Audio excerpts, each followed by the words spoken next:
Boa noite. Eu estou impressionado com a quantidade de gente muito maior no encerramento do Livemundi esse ano em relação ao ano passado, o que significa que, de fato, como dissemos ano passado, já está em curso uma mudança de cultura inexorável, que veio para ficar, e essa cultura remete ao uso sustentável dos recursos, a uma outra ética nos modelos de negócio, na forma como a gente retira ou faz uso daquilo que vem da natureza, medir pegada ecológica, reaproveitar água, reutilizar materiais, destinar adequadamente resíduos, prestar mais atenção no que se come, reutilizar o que se descome. Portanto, nós estamos testemunhando, faz parte do processo de transição, uma certa perplexidade da academia ou das universidades que não conseguem rapidamente absorver esses novos saberes e atender a essa demanda reprimida na direção de outra coisa.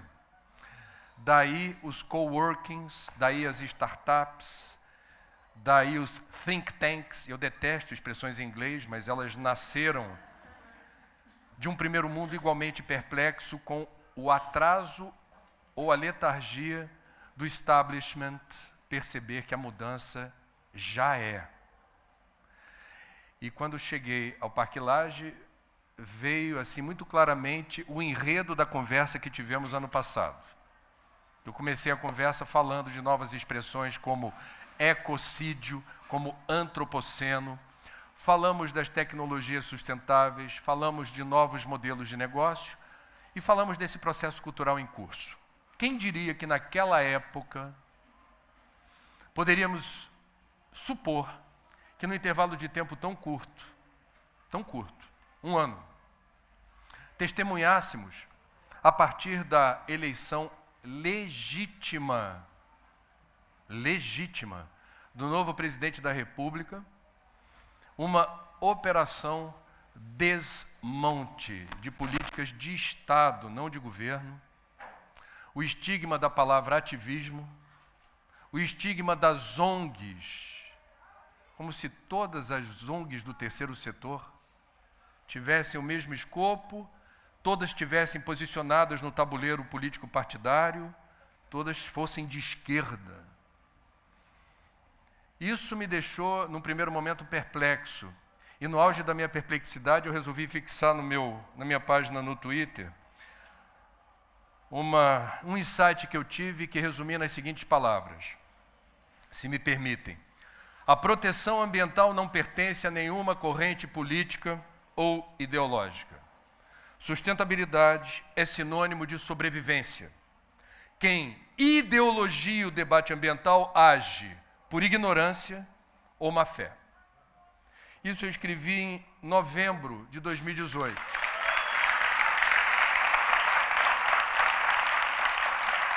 De lá para cá, nós testemunhamos com algum sobressalto cardíaco situações inusitadas e, repito, legítimas de um presidente eleito pelas regras do jogo e que não cometeu até aqui, que eu saiba, estelionato eleitoral. Tudo que foi prometido está sendo cumprido. Você pode se queixar do que você quiser e é do jogo democrático, exceto que o que esteja acontecendo seja uma sabotagem da democracia. Bom, a gente pode discutir na justiça se certas medidas correspondem àquilo que se espera do presidente da República Federativa do Brasil pelas regras do jogo, mas ninguém pode dizer que está surpreendido totalmente com o que vem sendo anunciado. Eu esperei completar os primeiros 6 meses de governo para poder sistematizar em tópicos aquilo que me pareceu já um legado.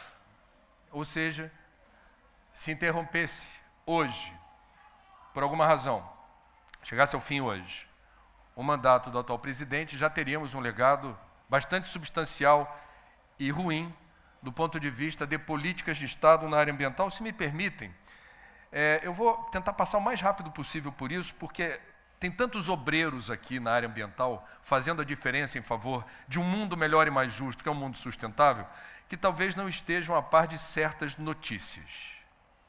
Então, o meu dever aqui é, de alguma forma, a gente entender do que se trata. O que houve em 6 meses? Primeiro, o enfraquecimento do Ministério do Meio Ambiente, que sequer existiria. Num determinado momento, cogitou-se que poderíamos ter no primeiro escalão a ausência desse ministério. O que seria algo curioso num país que é uma potência mega biodiversa, campeão mundial de água doce, campeão mundial de solo fértil, campeão mundial de espécies vivas catalogadas no reino animal e vegetal, um país que tem a maior floresta tropical úmida do planeta e que não teria um Ministério do Meio Ambiente. Depois veio a ideia de um ministério submetido ao Ministério da Agricultura, o que já existem em outros países. Grã-Bretanha durante um tempo teve esse desenho, etc., mas no Brasil talvez ainda não seja o momento de fazer essa conjugação, posto que nós temos um conflito de interesses envolvendo os representantes do agronegócio que ocupam espaços importantes e estratégicos no executivo e principalmente no legislativo. O que se convencionou chamar de bancada ruralista tem força, tem poder e tem representação. Invariavelmente são homens brancos, ricos e cristãos. É a elite política do Brasil e proprietária de terra.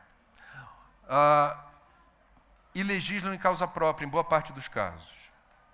O que fere o regimento da Câmara, mas isso não parece ser uma questão para os sucessivos presidentes da Câmara e do Senado. Vamos lá. Esse enfraquecimento também se manifesta com a transferência da Agência Nacional de Águas para o Ministério da Integração Regional, era do Ministério do Meio Ambiente, e do Serviço Florestal Brasileiro para o Ministério da Agricultura. O Serviço Florestal Brasileiro tem a função de fazer a proteção e a promoção do uso sustentável das florestas. E isso agora está na mão de um ruralista, cujo nome é Valdir Colato, um deputado que não se elegeu por Santa Catarina agora e ganhou como prêmio estar à frente do Serviço Florestal Brasileiro, sendo ele, eu fiz essa pesquisa, óbvio, um notório defensor da redução das áreas verdes protegidas do Brasil e proponente da liberação da caça de animais silvestres. Segundo ponto, estamos falando tanto do Parque Nacional da Tijuca, a gente vai terminar bem, tá? Primeiro a gente comparece ao velório, depois a gente celebra a vitória da vida sobre a morte. A revisão de todas as 334 unidades de conservação, incluindo parques nacionais, como o Parque Nacional de Itatiaia, como o Parque Nacional da Tijuca. O Brasil tem 334 unidades de conservação. O ministro do Meio Ambiente quer fazer a revisão técnica de todas elas no pressuposto de que os parâmetros que nortearam a criação de boa parte dessas unidades de conservação em outra época, hoje não fariam muito sentido. Estranhíssimo. Agora faz muito mais sentido do que naquela época você ter unidade de conservação. Diga-se de passagem, eu esqueci de comentar algo importante. Quando se decidiu ter um ministro do Meio Ambiente, escolheu-se logo um, condenado pela Justiça em primeira instância por improbidade administrativa, quando foi secretário estadual do Meio Ambiente em São Paulo, por fazer mudanças à revelia das regras do jogo na APA do Rio Tietê, na área de proteção ambiental do Tietê, favorecendo interesses da Fiesp. O juiz, portanto, condenou não apenas o atual ministro, como também a Fiesp. Um outro ponto que merece destaque é que o filho do presidente e senador, Flávio Bolsonaro, quer aprovar um projeto que zera a obrigatoriedade da manutenção das reservas legais. Ou seja, todo proprietário rural, dependendo da região do Brasil em que ele tem a propriedade, ele é obrigado por lei a preservar uma fatia da sua propriedade, o que não significa que não possa fazer benfeitorias ou exploração dos recursos. Significa que não pode fazê-lo à revelia das regras estabelecidas. No entendimento, e nós sabemos qual é, porque tem ciência por trás disso, de que quem defende agronegócio, quem defende pecuária, precisa de área de floresta para produção de chuva, para nutrição do nutriente do solo, das reservas de água doce, proteção de óleos d'água, mananciais, nascentes. Então estocagem de carbono, climatização do ambiente. É interessante você ver fotos assim, principalmente no Cerrado, tudo devastado, aí tem uma árvorezinha. Aí o gado todo vai para debaixo da árvore, assim, na hora que a soleira está braba, que foi o que sobrou. Então, a supressão de todas as reservas legais, que é uma aberração jurídica e técnica, significaria a supressão de uma área superior ao estado do Amazonas, que os proprietários rurais não teriam mais a obrigação legal de proteger. Bom, freio na fiscalização. A fiscalização do IBAMA e do ICMBio se sente muito desprestigiada, muito acuada. Tivemos o menor registro de autuações por parte do IBAMA da última década, uma redução drástica de autuações.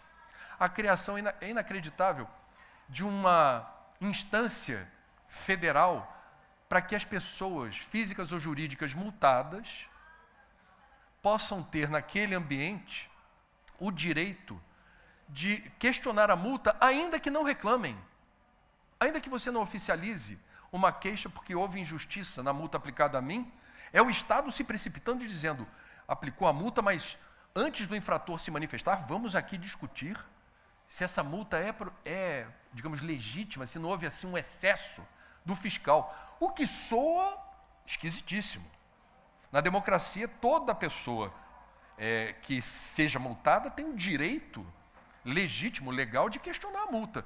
Agora, a defesa do infrator ocorrer por parte do Estado antes de um questionamento, nessa galáxia eu nunca vi algo parecido. O que há, enfim, uma suspeição. Bom, algo incrível. O IBAMA anunciou mês passado, pela primeira vez, num release, onde seria a próxima operação contra desmatamento e garimpo. Isso nunca aconteceu. Quer dizer, faz parte de qualquer operação de campo, de combate a qualquer ilegalidade em unidades de conservação, não dizer onde você vai fazer. É a alma do negócio. E aí veio assim, Floresta do Jamanchim e no sul do Pará será a próxima operação do IBAMA. Ou seja, não faz o menor sentido do ponto de vista da efetividade da operação. Também registramos, eu não vou me deter muito porque isso teve muita publicidade, a transformação de uma área equivalente a pouco mais de 5% da Baía de Ilha Grande na Cancún brasileira. Eu fico à vontade para comentar isso porque eu já estive fazendo reportagens nessa área protegida, que tem 29 ilhotas e lajedos, e você não pode passear de barco, pescar ou mergulhar num perímetro de 1 quilômetro na borda dessas 29 ilhotas. Isso é apenas pouco mais de 5% da Baía de Ilha Grande, próximo dos reatores nucleares de Angra 1 e 2. Aí nós temos a ideia de transformar aquilo numa Cancún brasileira. Quem já esteve em Cancún deve ter visto o que eu vi.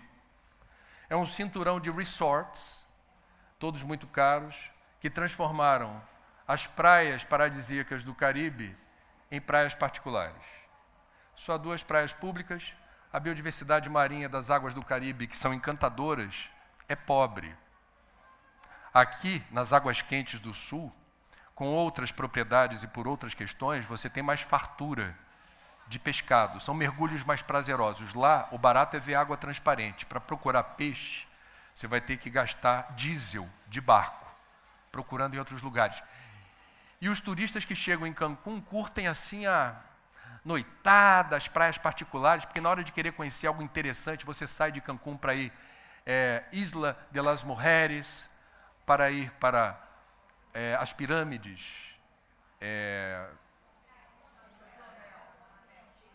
maias.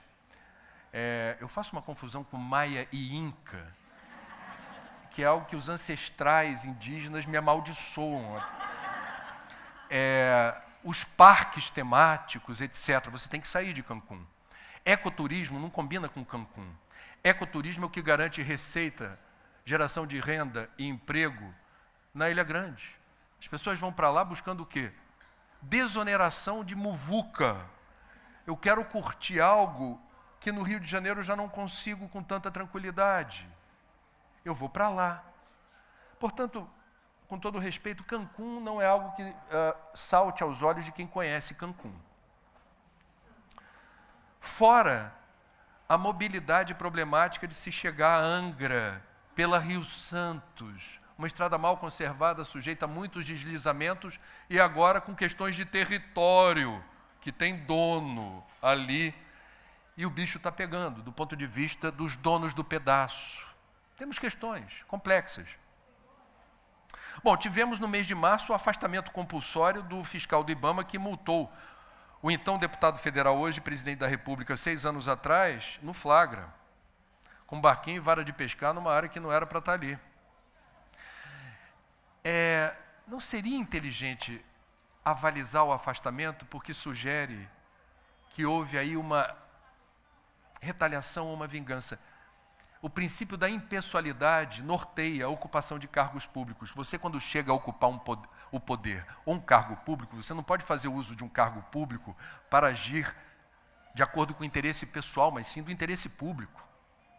Então é uma história esquisita e que também aflige os demais fiscais. O presidente do ICMBio pediu demissão depois de uma manifestação pública no Sul em que houve constrangimento para outros fiscais do ICMBio, e foi a deixa para o atual ministro do Meio Ambiente determinar que todos os 4 diretores do ICMBio, que administram 10% do território do Brasil, fossem sumariamente. Quando o presidente do ICMBio pediu demissão, 3 dos 4 diretores também pediram. O outro ficou na moita. Foi demitido pelo Twitter, pelo ministro do Meio Ambiente, que colocou 4 policiais militares de São Paulo, com formação ambiental, mas sem o expertise e a formação robusta para fazer gestão de unidades de conservação, parques nacionais, biodiversidade, que os outros tinham.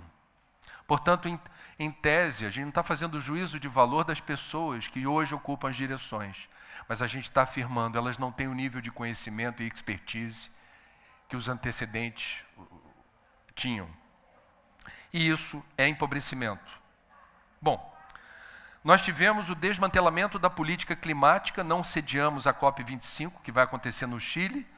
O ministro do Meio Ambiente disse que não seria interessante ter um encontro preparatório em Salvador, porque esses encontros juntam pessoas que, na verdade, querem fazer turismo e comer acarajé. Só que deu azar, deu ruim para o ministro, porque o prefeito de Salvador, ACM Neto, disse, só que não, eu quero fazer um encontro. E esse prefeito de Salvador é o presidente do Partido Democratas. O mesmo partido do presidente da Câmara, o mesmo partido do presidente do Senado. E, portanto, a voz que ruge e diz, vai ter encontro, prevaleceu. O ministro teve que recuar da decisão, vai ter acarajé em Salvador, no mês de setembro. O Brasil, portanto, liquidou o orçamento da política climática, só não saiu do Acordo de Paris ainda. O resto a gente está dizendo que está dentro, mas não se conhece exatamente o que esse governo deseja fazer quando o assunto é redução das emissões de gases de estufa. É incrível. Não há uma política pública para estimular ou para determinar debates que gerem ação. Isso não é bom, na minha opinião. O Fundo Amazônia é um capítulo à parte, porque é algo interessante. O governo brasileiro criou uma coisa chamada Fundo Amazônia, há 10 anos. E o governo brasileiro estabeleceu regras para o Fundo Amazônia e passou o chapéu na comunidade internacional. Quem quer doar dinheiro, que o Brasil administra, para proteger a Amazônia, com recursos para pesquisa, projetos que gerem emprego e renda para os povos da floresta, que vivam da floresta sem destruir a floresta, e a resultante, que é o que interessa, reduzir emissões de gases de estufa, protegendo áreas verdes. Noruega e Alemanha chegaram junto. Estão parceiros do Brasil há pelo menos 8 anos que isso está funcionando. já colocaram, principalmente a Noruega sozinha já colocou mais de 3 bilhões de reais. A Alemanha colocou aproximadamente 200 milhões de reais. Mais de 99,7% do Fundo Amazônia é dinheiro que vem de fora. Mas é dinheiro administrado por nós, pelo BNDES, cujo presidente pediu demissão hoje. E aí temos uma questão interessante. Quem quiser que entre no site do Fundo Amazônia, porque a transparência é irritante. Jornalista adora a falta de transparência só para dizer, estão escondendo o jogo. Aí tem. Jornalista é uma raça desconfiada. O Fundo Amazônia é irritantemente transparente e não por outra razão. Quem administra é o BNDES, quem faz auditoria, como no ano passado, é o TCU. E pensem se coloquem no lugar de um norueguês ou de uma norueguesa que fica sabendo que pegaram 3 bilhões de reais na equivalência monetária, que não é pouco dinheiro em qualquer moeda do mundo, para o Brasil. Estão colocando o teu dinheiro no Brasil. O mesmo na Alemanha, que tem problema. A Alemanha é rica, a Noruega é rica. Ok, mas tem problemas que precisam ser solucionados com dinheiro. Estão botando o dinheiro do contribuinte norueguês e alemão no Brasil. Qual é a expectativa? É de que haja absoluta transparência, auditoria e fiscalização dos países para saber se a grana deles está indo no lugar que prometeram botar. E ai do governo norueguês ou alemão que não prestar contas com absoluta transparência e a rastreabilidade do dinheiro seja absolutamente clara. Portanto, não há suspeição. Isso passou pelo governo Lula, Dilma e Temer. Esse ministro, o improbo, ele anunciou aos 4 ventos que havia problemas no Fundo Amazônia. Convocou uma coletiva há 27 dias atrás em São Paulo, na qual falou que havia problemas, mas não apontou um nome, não fez nenhuma denúncia, não citou objetivamente nenhuma irregularidade. O Ministério Público Federal chamou o ministro e diz, não se faz um anúncio desse impunemente. Ele pode ser processado por calúnia. Pouca gente sabe disso. Sobreveio o anúncio, uma semana depois do que o governo pretende fazer com o Fundo Amazônia. Mudanças. Sem anunciar para os embaixadores financiadores. E eu conversei com o embaixador da Alemanha e o embaixador da Noruega. Estou falando bem calçado. Não falaram com eles antes. E anunciaram, queremos usar parte do recurso da Noruega e da Alemanha para indenizar proprietários rurais que estão situados nas unidades de conservação. E queremos mudar o desenho do Comitê Organizador do Fundo Amazônia, COFA, que eles chamam, com um menor número de assentos e maior participação do governo federal. Os embaixadores se reuniram com o também demitido Santos Cruz e o ministro Salles para discutir se a mudança poderia acontecer ou não. A carta, que foi a resposta dos embaixadores, a gente conseguiu acessar primeiro, demos no G1, no Jornal Hoje, no Jornal Nacional, com os embaixadores. Diplomacia é uma profissão maravilhosa. Porque você escreve uma carta em que em nenhum momento você assim, você usa a palavra não. Em nenhum momento você está dizendo não. Não está escrito não, nem em norueguês, nem em alemão. Na verdade, a carta era em inglês. Eles não falaram não, eles não criticaram o governo. Eles, na rigor, quando você lê a carta, você fala assim, nossa, que carta interessante. Eles elogiaram muito o Fundo Amazônia, na forma como o fundo está.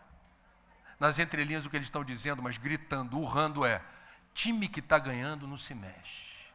E é o meu dinheiro que está aí. Entre outras coisas, eles falaram, nos parece conveniente o formato do comitê organizador e nos parece absolutamente correta a gestão do BNDES. Você quer mencionar o que acham de indenizar proprietário rural? O que na linguagem diplomática é um sonoro no way, José. Não se sabe ainda qual a resposta do governo. Sabe-se que um dos ministros que se reuniu com os embaixadores já não pertence ao governo. Sinal verde para exploração de petróleo em Abrolhos. Não sei se vocês souberam disso. O IBAMA, numa nota técnica, recomendou que não houvesse exploração de petróleo nas imediações de Abrolhos, com todos os cenários de possíveis vazamentos. E quem é da indústria do petróleo sabe que a pergunta que você faz para uma companhia de petróleo não é se vai ter vazamento, é quando. A quantidade muda, mas o vazamento numa operação de retirada é uma questão de tempo. É uma área muito sensível. E todos os cenários apontavam para a necessidade de obstruir qualquer licença. Era uma nota técnica. Pois bem, por ordem do Ministério do Meio Ambiente, sem nenhuma argumentação técnica, baixou-se a liberação para o leilão de petróleo, que vai ter lugar agora, de poços situados nas imediações de Abrolhos, que, diga-se de passagem, o povo da UERJ, aqui do Rio de Janeiro, um pesquisador do Departamento de Biologia Marinha de lá, a gente fez uma reportagem, descobriu que os rejeitos de minério de Mariana, não é de Brumadinho mais recentemente não, Mariana, 3 anos atrás, destruíram o Rio Doce, chegaram em Linhares, no litoral do Espírito Santo, e começaram a pegar carona nas marés do Atlântico. Percorreram 800 quilômetros até chegar aonde? Abrolhos. Abrolhos. E veja, você não vê propriamente a lama.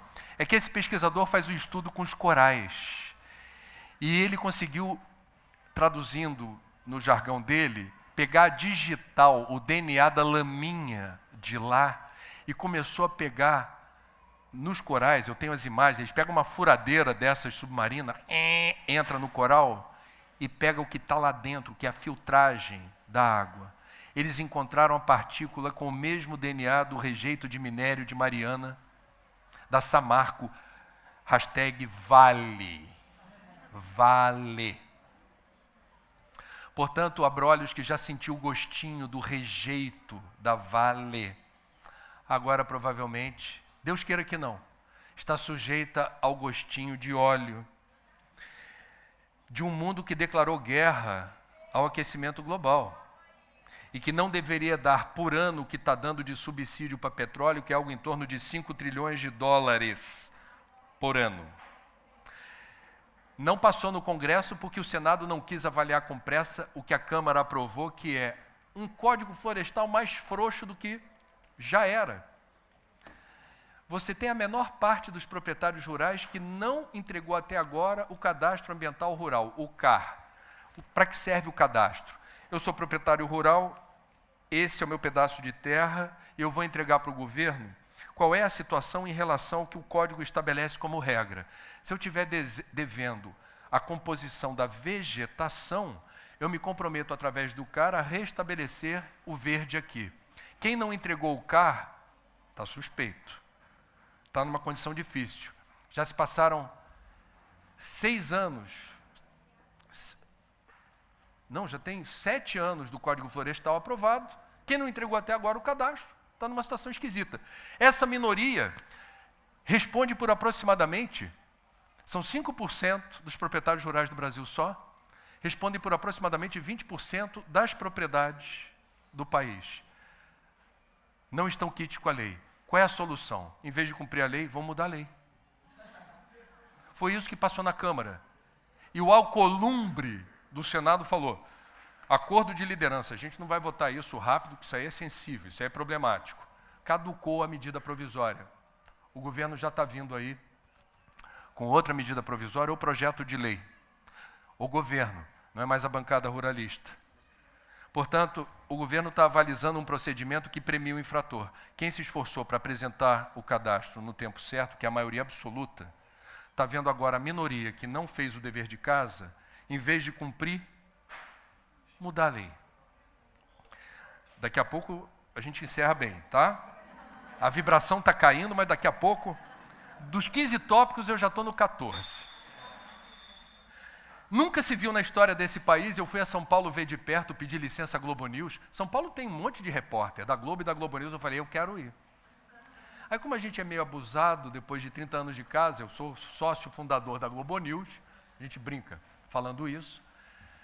Fui a São Paulo ver de perto pela primeira vez um encontro de 7 ex-ministros do meio ambiente para divulgar um documento com assinatura de 8 ex-ministros, porque um deles não estava lá. 8 ex-ministros que serviram a Itamar Franco, Fernando Henrique Cardoso, Luiz Inácio Lula da Silva, Dilma Rousseff, Milton Temer.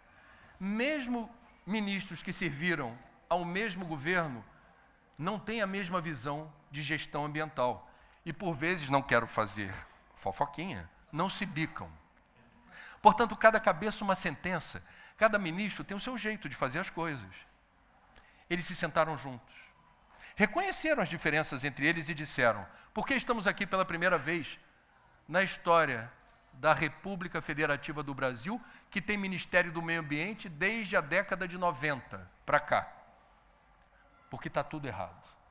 Tem muita coisa errada. A carta, com 2 laudas, era uma sucessão de fatos que reportam o desmonte da política ambiental, o risco iminente de agravamento do desmatamento, que é o que a gente deve ver esse ano. Desmatamento numa taxa muito preocupante, principalmente na Amazônia. Diz respeito à proteção da legislação que garante os direitos indígenas, ou das comunidades quilombolas, das unidades de conservação, etc., etc., etc., que está na Constituição brasileira no artigo 225. Não é uma opção de um governo proteger ou não o meio ambiente. Não é opção. Não. O que eu faço agora na me elegi presidente? O que faço com o meio ambiente? Você não pode perguntar isso desse jeito. Você tem que dizer o que faço para cumprir a Constituição. Porque a Constituição assinala no artigo 225 que o poder público e a sociedade têm o dever constitucional de proteger e conservar os recursos naturais fundamentais à vida, à saúde, à longevidade, ao bem-estar coletivo. 8 ex-ministros. Isso tem uma força. E eu que conheço todos eles, uns mais do que outros, digo a vocês, são completamente diferentes uns dos outros. Para eles estarem ali, juntos, é porque a motivação não era desprezível. E a gente perguntou, vocês vão fundar uma ONG? Vocês vão criar uma liga? O que vocês vão fazer? Eles tiveram a maior preocupação de dizer assim, não. Estamos aqui como pessoa física. Eu paguei minhas passagens para vir aqui a São Paulo, eu vou pagar minha passagem de volta. Isso tem força. Tudo bem, eu já fui ministro, eu conheço aquilo ali. É nessa condição que eu vim. Mas eu vim porque eu quis, eu não vim porque tem uma liga, uma associação, um fórum. Eles não querem institucionalizar a condição de ex-ministros. O que para mim me parece uma lição de sabedoria. A gente se reuniu porque a gente quis, a gente quem? Cada um de nós. Arrumamos meios para vir aqui. Por último, fica até suado aqui, porque eleva a pressão arterial, pupila dilatada, é um problema. Tribunal de Contas da União enquadrou o ministro. O ministro é uma pessoa interessante. Ele tem formação na área do direito. E ele é pintoso. E ele é articulado. Mas ele não é da área ambiental, ele não tem propriamente afinidade com isso. É algo um tanto desconcertante. No programa Roda Viva da TV Cultura esse ano, foi interessante a participação final, quando o colega da gente, que é o âncora do programa, faltando segundos para acabar e rolar os créditos, fez 2 ou 3 perguntas muito diretas, assim. Ministro, o senhor está indo para a Amazônia essa semana, o senhor nunca foi, né? Aí, na televisão é terrível, né? Porque tem várias câmeras e tem aquelas que pegam você de diferentes... O ministro ficou meio congelado, assim, dando a entender. Como é que você soube disso? Estou indo à Amazônia pela primeira vez. Então, o senhor está indo para uma região muito sensível ao mundo, à comunidade internacional, e o Brasil teve muita exposição, talvez a primeira vez que o Brasil teve uma ampla exposição sobre a questão amazônica foi com Chico Mendes. Qual a sua opinião sobre Chico Mendes? Foi um pouco constrangedor. porque ele demonstrou não ter muita afinidade e quando resolveu dar opinião, tomou partido na direção dos detratores do líder seringueiro Chico Mendes. E foi ruim para o ministro do Meio Ambiente. A outra pergunta foi, para terminar, ministro, um livro de cabeceira sobre meio ambiente. Qualquer um. A resposta foi longa. Não, veja, eu estou lendo muitos livros técnicos, porque a gente tem uma gestão, uma responsabilidade. E o colega do Roda Viva insistiu. Um livro. Título, autor, um livro. Meio ambiente. Não houve uma citação. Isso não é propriamente um baita problema, mas é um indicador de uma ligeira suspeição que temos de que está com assento no Ministério do Meio Ambiente alguém que propriamente não tem um histórico, não tem um comprometimento, não tem uma interlocução com a academia, não tem interlocução com as ONGs ambientalistas, não tem interlocução com os grandes ambientalistas desse Brasil. E isso, em certa medida, é preocupante. Pronto, terminei os 15 tópicos, agora vou seguir em frente, que a gente tem mais o que fazer. É porque eu achei importante. O astral do Livre Mundi coloca a gente nas nuvens dizendo, yes! A mudança está em curso, vai tudo dar certo. Eu também penso assim e sinto isso. Mas a gente não tem o direito de ser desinformado e ter a plena noção dos riscos sistêmicos. E hoje, infelizmente, um dos riscos sistêmicos está nas tomadas de decisão a partir do poder central, que geram abalos sísmicos em políticas de Estado, que precisam ser protegidas e preservadas. Eu brinquei quando eu cheguei falando assim, eu vou falar da foto, que é feia, assustadora e nos deixa angustiados. A foto é feia. Mas o filme é maravilhoso. Eu não vou ficar congelado no fotograma do momento, porque esse momento vai passar. Esse momento passa. O Trump passa. Os outros, todos, passam. Nós ficamos. Nós temos voz, vez, nós somos o coletivo. Nós temos alguma capacidade de interferir nas redes, e as redes ganham o mundo. E o mundo responde aos pleitos, às campanhas e às demonstrações de preocupação que nós temos. Portanto, não é inteligente dar vazão à ganância de certos setores da economia em detrimento da lei e dos direitos ambientais. Se você conversar com a ministra da Agricultura, Tereza Cristina, você vai ver que ela não tem propriamente motivos para achar interessante o desmonte da política ambiental, porque crescem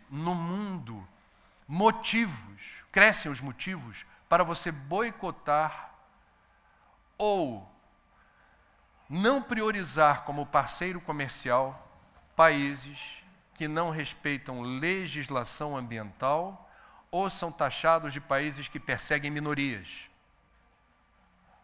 Isso ganha força. Outro dia, um supermercado de orgânicos da Suécia. Alguém vai dizer, dane-se o supermercado de orgânicos na Suécia. Estou nem aí para ele. Ok, mas é uma rede de orgânicos que tem alguma importância naquele país e tem interlocução com outras redes de supermercado. Anunciou boicote aos produtos brasileiros, porque não quer investir, realizar trocas comerciais com um país que, segundo ele, tem liberado um número recorde de agrotóxicos, entre outras questões que ele enumerou. Então temos aí algo interessante que vem do setor comercial, que é, não nos interessa estabelecer relações com um país que não consegue respeitar as próprias leis ou os direitos assinalados ao meio ambiente e às comunidades. Essa é uma questão. Sensível ao comércio. Sensível ao comércio. Há outras, quais sejam. Existe uma menina que, no ano passado, quando tinha apenas 15 anos, agora ela tem 16, começou a fazer, curiosamente, na Suécia. um barulho danado toda sexta-feira fazendo greve pelo clima e exigindo dos governantes mais ousadia, mais assertividade, reduzindo emissões de gases de estufa. O nome dela é Greta e ela não era levada a sério até começar a fazer um sucesso danado nas redes sociais e juntar muvuca de estudante, que eu não sei se está interessado no clima ou quer matar a aula sexta-feira. Está interessado sim no clima. Arrastando o quarteirão em vários países da Europa, principalmente, em alguns países do Oriente, em alguns lugares dos Estados Unidos, em poucos lugares do Brasil ainda. Uma manifestação que toda sexta-feira, isso já deve ter uns 7 ou 8 meses, religiosamente acontece em várias partes do mundo, e na frente do parlamento sueco está lá a Greta. Aí ela começou a ficar em evidência. Chamaram ela para a Conferência do Clima, que teve lugar ano passado, na Polônia? Acho que foi na Polônia. Hein? Foi, né? Chamaram a Greta. E aí o pessoal começou, tem sempre o do contra, fala assim, agora eu quero ver se ela vai de avião ou vai de trem. E ela dizendo, não, eu tenho que ir de trem para qualquer lugar, se eu vou de avião, querosene de aviação, efeito estufa, me queima.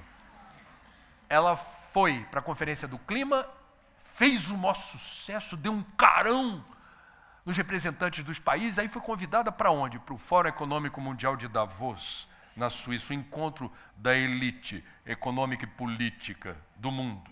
Muito bem. Fez um sucesso danado lá. Deu um carão. E ela sempre fala a mesma coisa.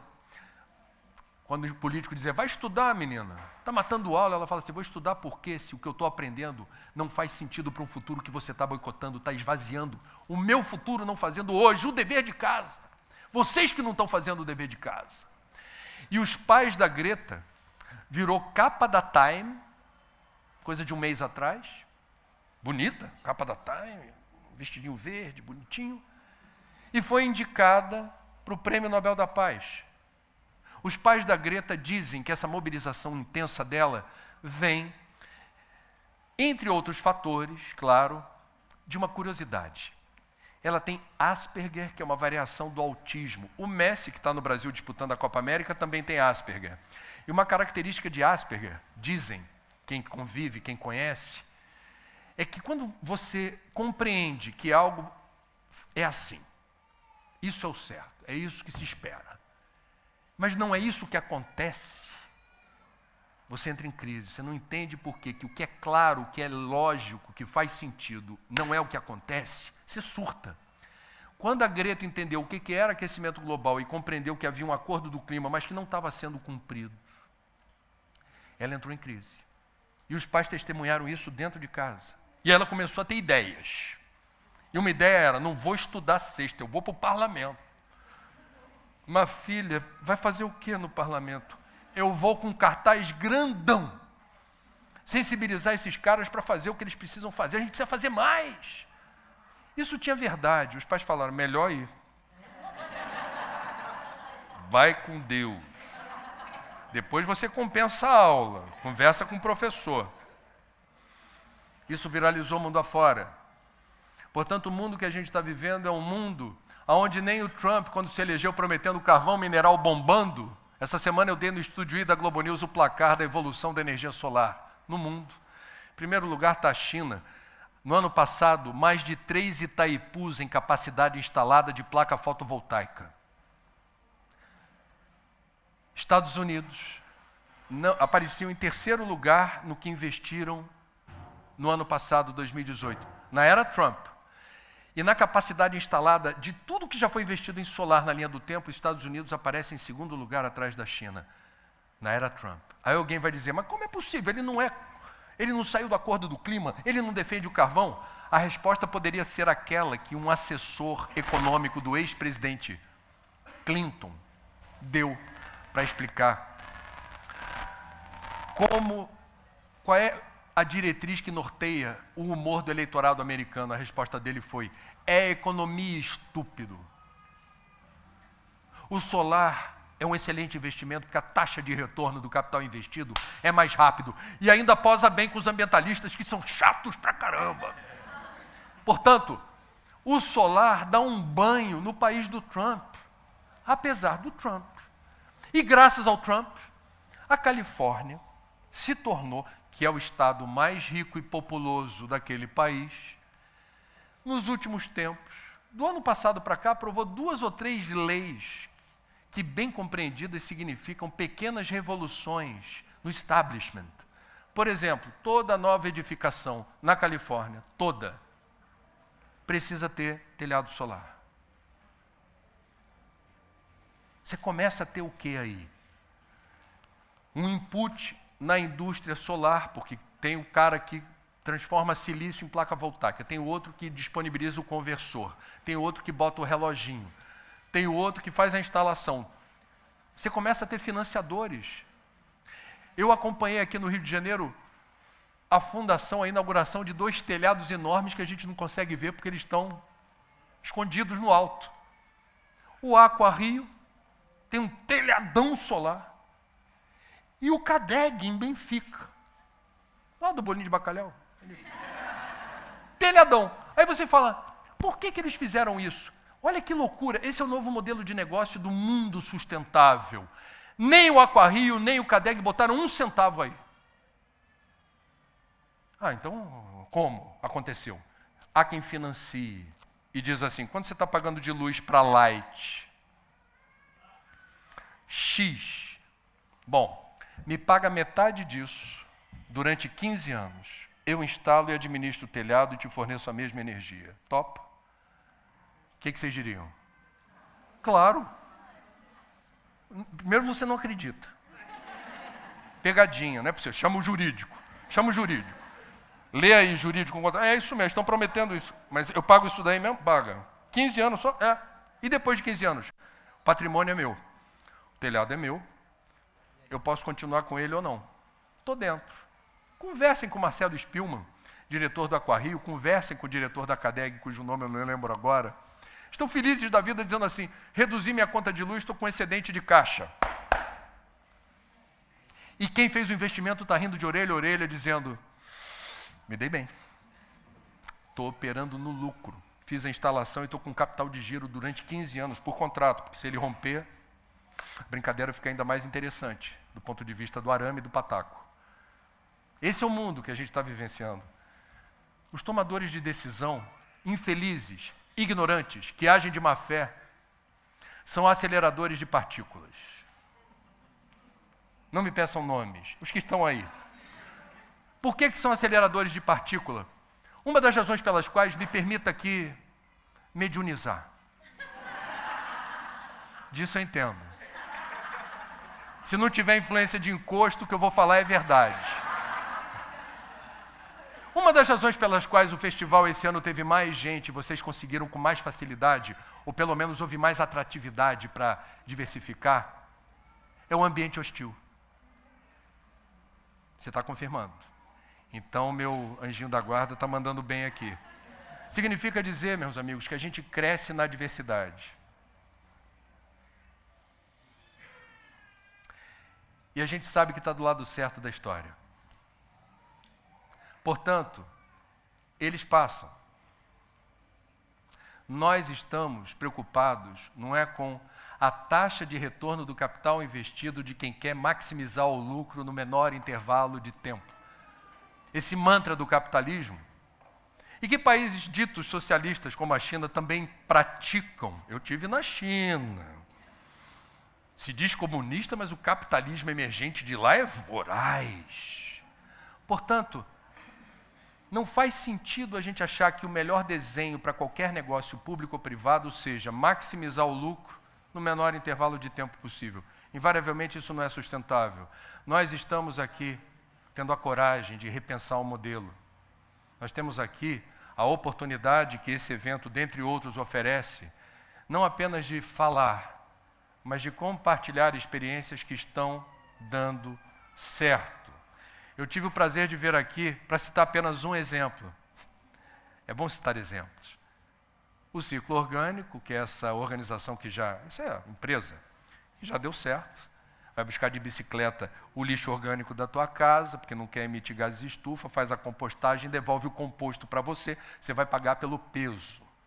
Hoje eu tive o prazer de conhecer outra experiência que agora é buscar plástico que tem menos peso, tem um desafio esse modelo, leva para o Dona Marta e transforma o plástico que vai saturar aterro com volume e vai precipitar o fim do aterro, porque o aterro tem uma hora que tem que ser encerrado, vai ter que abrir outro buraco em outro lugar. Tem agora o subproduto do ciclo orgânico, inspirado no ciclo orgânico, que é vamos transformar plástico em obra de arte. Vocês viram aí, teve uma demonstração. Eu fiquei muito impressionado, falei, gente, essa garotada está impossível. O que é a Conlurb? Eu digo isso com muito respeito, porque eu tenho vários amigos na Conlurb. Companhia Municipal de Limpeza Urbana é coisa do século passado. Para que serve a Conlurb? Ah, André, não fala mal da Conlurb, não. Gari é muito querido. Eu adoro o Gari, tenho amigo Gari. Agora, vamos combinar? A gente paga boa parte do IPTU para quê? Para uma companhia municipal de limpeza urbana fazer coleta porta a porta, com um caminhão queimando diesel. A cidade, boa parte da cidade, não vou falar a cidade inteira não, porque não é. Aí transporta, coleta, transporte, leva para a estação de transbordo, joga o caminhão, o lixo ali, tudo misturado, lixo orgânico e lixo seco, que eu não chamo de lixo. Estou usando o que eles dizem. Depois eu vou falar meu vocabulário. Joga o lixo ali. Olha a loucura. Para que uma carreta maior pegue de novo esse lixo. De vários caminhõezinhos, cada um deles 8, 9 toneladas de resíduo. Coloque na carreta grandona e percorra 80 quilômetros. Do centro do Rio até Seropédica, no aterro sanitário. A Ciclos, que opera o aterro sanitário, são pessoas muito competentes, quadros técnicos idôneos. O custo dessa operação é de 20 milhões de reais por mês. São 10 mil toneladas de resíduo por dia que essa cidade produz. Só que com o paradigma do século passado, a gente chama de lixo orgânico e lixo seco. Por favor, não vamos mais usar essa nomenclatura para acelerar partícula e processo. Qual é o mundo ideal e a gente está se aproximando dele? Porque vem de baixo para cima a revolução. Os novos conceitos, as novas ideias, os novos modelos de negócio monetizando e rentabilizando outra coisa. Isso está na lei, na Política Nacional de Resíduo Sólido. Resíduo e rejeito. Qual é a diferença? Resíduo tem utilidade e serventia. Aí eu pergunto para vocês, papel, papelão, plástico, metais e vidro, tem ainda utilidade e serventia para a indústria, para reuso, para alguma coisa? Então não é lixo. Não é para ir para o caminhão, nem para a carreta, nem para o aterro. Ok? Morou? Foi. E o lixo orgânico, o resto de comida, de frutas, legumes e verduras, folhas secas, serragem, matéria orgânica que se decompõe, é resíduo ou é rejeito? Você chega para a Conlurb e eles falam, o que eu não sei, vai para aterro. Eu vou dizer, filho, é resíduo, porque a gente cansa de ver como a montagem da lasanha da compostagem, carbono, nitrogênio, úmido e seco, na proporção certinha, desacelera monstruosamente a emissão de metano, contribui para a redução da emissão de gases de estufa, e o que ocupa espaço e vira problema no aterro é solução, porque vira composto, adubo de excelente qualidade. O Rio de Janeiro não precisa de adubo para os parques e jardins? Isso não poderia ser fonte de renda para quem manipula composteira? Você não poderia ter supermercados afiliados, um supermercado qualquer, não quero dar nomes, que vai ter lá na sua prateleira, nós temos aqui o melhor adubo do mundo, aquele que vem do seu lixo. Pô, isso tem um apelo. Transforme lixo em solução. Usa a palavra lixo para pegar os distraídos. É resíduo. O que vai para aterro é o que é infame, porque não deveria sequer existir em boa parte dos casos. Por exemplo, a profusão de isopor que a gente vê no varejo. Bandejinha de isopor para botar 3 tomatinhos, top, premium, com aquele plástico vagabundo que não serve para nada. Produtos selecionados. Aí você está no supermercado, vai escolher produtos selecionados em bandejinhas de isopor. Desculpa, quem passa pelo Livre Mundi, O povo do isopor faz voodoo do Andrezinho. Há muito tempo. Que eu digo na TV, assim, boicotem isopor. Não levem isopor. Minha mulher está aqui, é testemunha. Calma. Nenhuma inconfidência. Quando a gente vai na padaria, minha padaria começou a ter bandejinhas de isopor para tudo que é lado. Quando o encosto se aproxima, pegando meu ponto fraco, espeta. Vai, fala.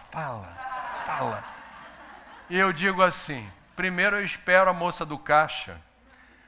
Graças a Deus ela já aprendeu, porque distraída, ela bota o pão francês no saquinho pardo de papel, após o quê? Sem eu pedir. Coloca no saco plástico. Quando ela começa... Eu espero. Quando ela começa a colocar, eu já aborte a operação. Eu não quero isso. Isso é problema. Se eu não tenho o que fazer com mais esse saco, ele vai se transformar num transtorno para a coletividade. A propósito, aí aquela dali sai da padaria. Depois a gente se vê, fui. O que são essas bandejinhas de isopor que não existiam? E agora ocupam um lugar de protagonista nesta padaria. Eu não estou falando com a mulher do caixa, eu estou falando com o gerente que está lá atrás. Os meus decibéis são na exata proporção da reverberação, da projeção da voz na direção dele.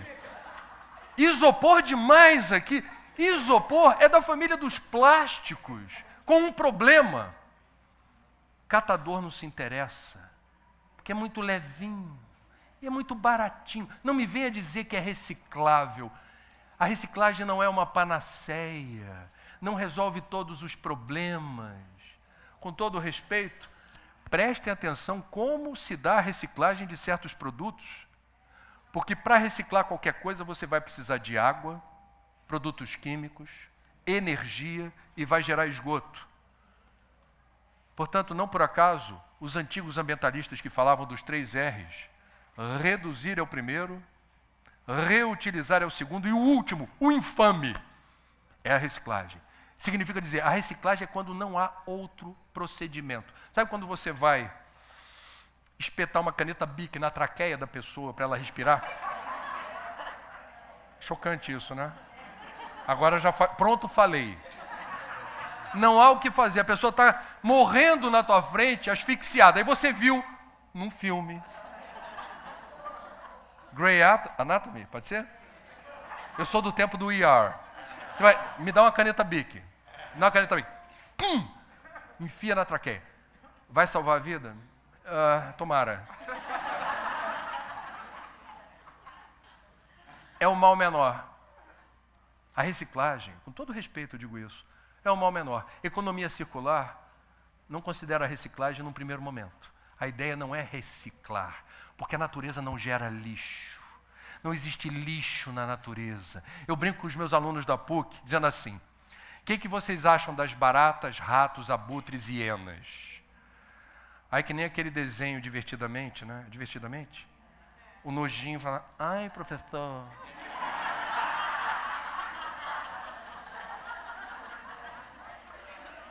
Gratidão a todas as baratas, ratos, urubus, abutres e hienas. Preste atenção no que eles fazem. Eles permitem que o software inteligente da vida siga seu curso, sem que material putrefante se acumule na natureza, gerando outros problemas. Deus equilibra essa balança. O equilíbrio ecológico se dá, tornando atraente o que é repulsivo, com esses maravilhosos seres. André, mas barata na minha casa. As cidades são ecossistemas artificiais. Portanto, aqui não se reproduz a natureza. Aqui há um outro ciclo com a nossa digital e o nosso DNA. Se quiser, mata. Tem repulsão por barata? Barata pode estar transmitindo doença. Desencarne rápido e indolor. Na natureza, a gente vai ver que seres repulsivos realizam um trabalho muito nobre. Isso é alfabetização ecológica, isso é educação ambiental, isso nos ensina. Não há lixo na natureza. Nós temos que aprender com a natureza a não gerar resíduos. nem rejeito. Reaproveitar. Ecodesign é algo fantástico.